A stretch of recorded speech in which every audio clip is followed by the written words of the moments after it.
Obrigada, Carlos. Obrigada, gente, pelo convite. Eu gostei de alguém ter falado que não parece que eu tenho a idade que eu tenho. Eu me sinto muito jovem e adorei.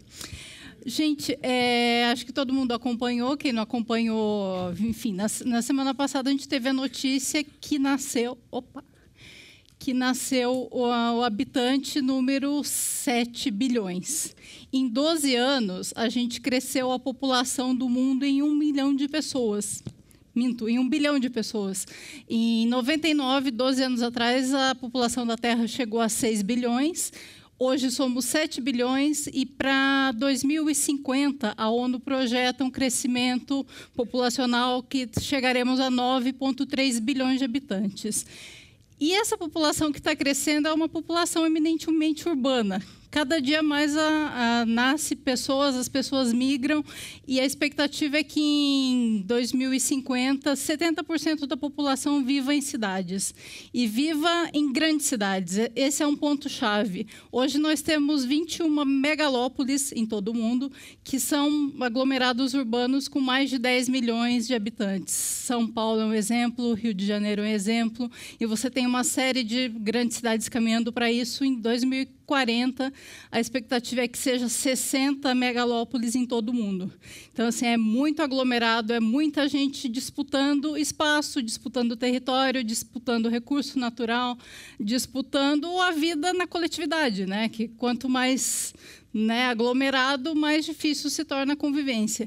Então, eu acho que os desafios da humanidade eles são muito semelhantes. Essa expansão populacional e urbana vai se dar nos países, por exemplo, como em países da África, que tem a expectativa de acrescentar pelo menos mais 1 bilhão de habitantes urbanos até aí 2050, né, que é a projeção da ONU.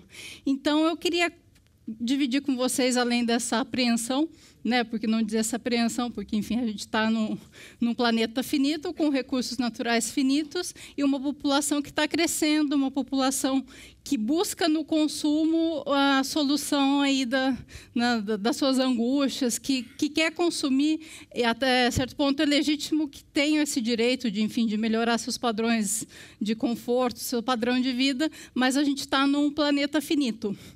E qual que é a solução para isso? Não tem uma resposta pronta, na verdade. Eu queria contar algumas iniciativas que eu pesquisei, iniciativas interessantes de grandes cidades. Eu queria contar de 2 grandes cidades, né, do chamado mundo desenvolvido. Eu queria contar as experiências de Londres e Nova York e também falar um pouquinho do que começa a ser feito no Brasil em termos de acenar para essa vida urbana mais sustentável.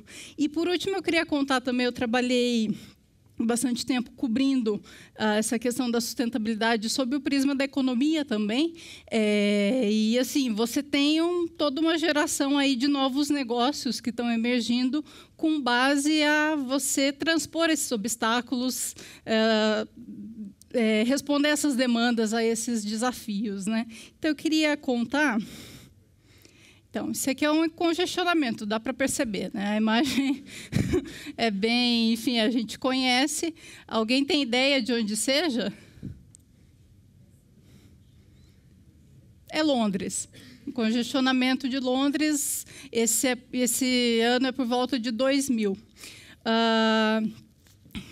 Em 2003, a cidade de Londres veio com uma proposta que no começo foi bastante,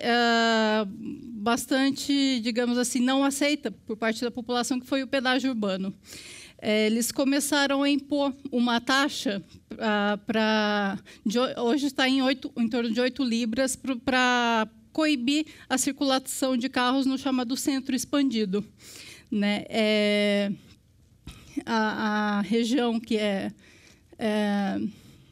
delimitada, tem essa sinalização, e das 7 da manhã até as 6 da tarde, essa área, para que você possa circular de carro, você tem que pagar essa taxa. Se não pagar a taxa, a coisa é pior ainda, você paga 50 libras de multa, né? Foi extremamente impopular no começo, ele foi implementado em 2003, só que, aos poucos, a população foi aceitando melhor a ideia.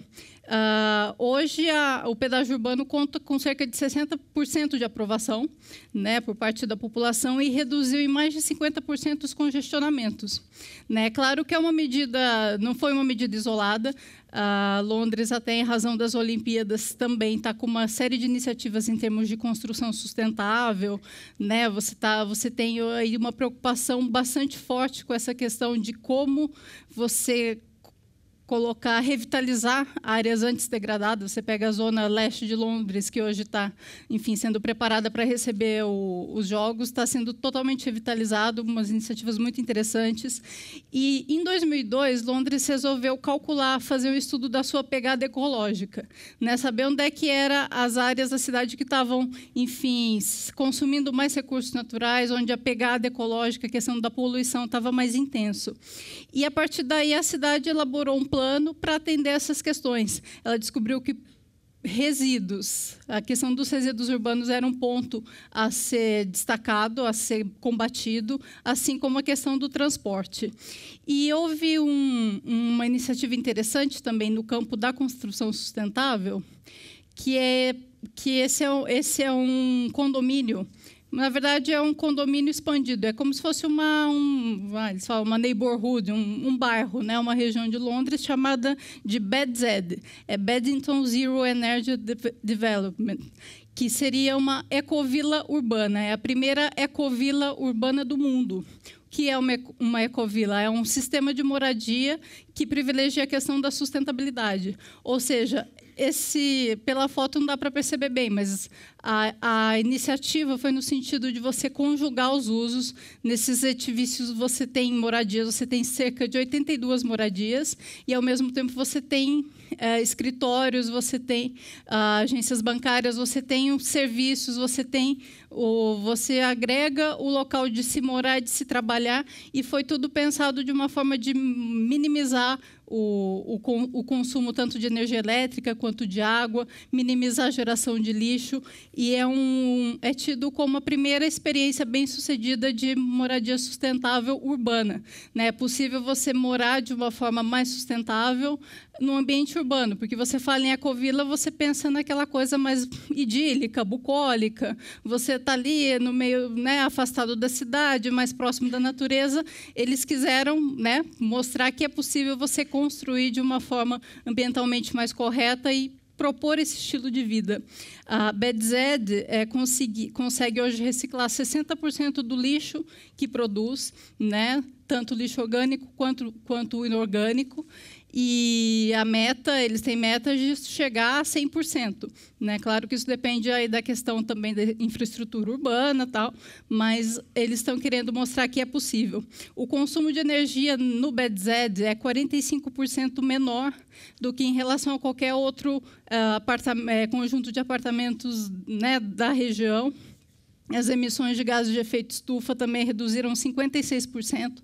Né? Pela proposta construtiva, você tem ali, não sei se dá para ver, mas você tem os captadores do vento, né, para gerar a própria energia, produzir energia eólica. Você tem os painéis solares que geram energia para o condomínio também. Então, uma iniciativa muito interessante. E essa questão de você colocar as pessoas próximas do trabalho também. Esse empreendimento ele foi construído, comercializado em tempo recorde. É uma proposta, não são prédios, assim, apartamentos caros. A proposta é uma coisa realmente que vá unir as pessoas, que não fique assim restrito ao padrão de aquisitivo mais alto, né? Como a gente vê os prédios verdes, que muitas vezes são direcionados para quem tem um poder aquisitivo maior. E eu queria contar também, passar aqui, a gente tem outro exemplo interessante em Nova York. No ano passado não, foi esse ano que São Paulo teve uma reunião do chamado C40, que são as 40 prefeituras do mundo que estão buscando alternativas sustentáveis, alternativas de se repensar a cidade de uma maneira mais sustentável. Vieram vários prefeitos de cidades importantes que fazem parte do C40, São Paulo é signatário, entre eles o Michael Bumbler, de Nova York. E ele veio contar um pouco da experiência de Nova York, que a cidade ela instituiu 10 metas, que é para preparar a cidade que eles esperam. Nova York deve ter 1 milhão a mais de habitantes até 2030. Então, eles estruturaram, a Prefeitura de Nova York estruturou, junto com outras 25 agências, para o desenvolvimento sustentável. Então, eles criaram 25 órgãos específicos para tratar dessa questão. Então, eles têm metas muito interessantes, por exemplo, reduzir em 75% a geração de lixo na cidade. Eles já conseguiram, desde que, enfim, essas iniciativas começaram a ser implementadas, reduzir em 13% as emissões de gases de efeito estufa. E tem uma outra meta interessante, é que os 25% da frota de táxis tem que se tornar híbrida, né, ou veículos elétricos híbridos ou movidos a biocombustível, de modo a minimizar a poluição do ar. Né? É muito interessante que você vê um comprometimento do poder público nessas questões. Trazendo para a nossa realidade, eu vejo que assim, a realidade das grandes metrópoles brasileiras não é tão diferente de outras grandes metrópoles do mundo. Né? São Paulo, em 2009, promulgou a Lei Municipal de Mudanças Climáticas. Logo depois, 2011, 2 anos depois, o Rio também criou a sua política municipal de mudanças climáticas. E a questão, assim, as metas são igualmente ambiciosas. Né? São Paulo, por exemplo, propôs reduzir 30% das emissões de gases que causam efeito estufa até 2012.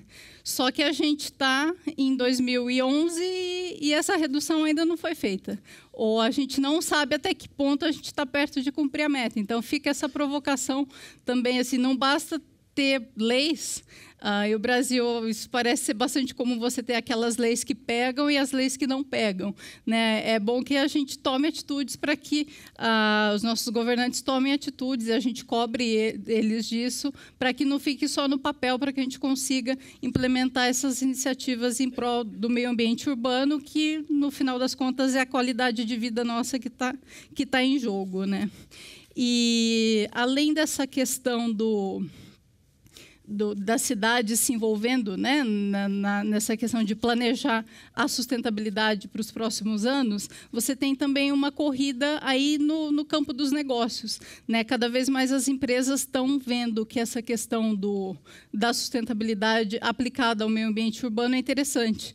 Tem 2 gigantes multinacionais, né, da área de energia e infraestrutura, que hoje elas estão numa verdadeira corrida para ver qual vai oferecer mais soluções sustentáveis, né, para as cidades. São a alemã Siemens e a GE. São 2 grandes multinacionais que estão disputando aí cada milímetro desse mercado de soluções tecnológicas para a sustentabilidade. Né? Então, você vê sistemas de controle do tráfego urbano, sistema de distribuição de energia eficiente, né? Porque se perde muita energia no processo, né? Desde a geração até chegar às nossas tomadas, aí você tem uma perda muito grande. Então, as tecnologias de distribuir essa energia de forma mais eficiente é um grande potencial, um mercado potencial muito grande, além das energias limpas. Né? Hoje, se pesquisa você gerar energia a partir de qualquer tipo de resíduo, né, você produzir etanol, chamado etanol de segunda geração a partir do lixo. Né? Então, essas empresas estão, enfim, direcionando suas estratégias para isso. Tem só um minutinho, o tempo passa rápido aqui em cima. E, para a gente finalizar essa questão do desafio ambiental das metrópoles, do desafio ambiental urbano, é bom colocar um último dado, que as cidades, as cidades cobrem 1% da superfície da Terra, mas o consumo de energia dos habitantes responde a 75% de toda a energia que é gerada. E, muitas vezes, essa energia é gerada a partir de fontes poluentes, como carvão, o próprio petróleo. Então, a gente tem um campo amplo de oportunidades para trabalhar, para tornar essas cidades mais sustentáveis e melhorar a qualidade de vida de todo mundo. Obrigada.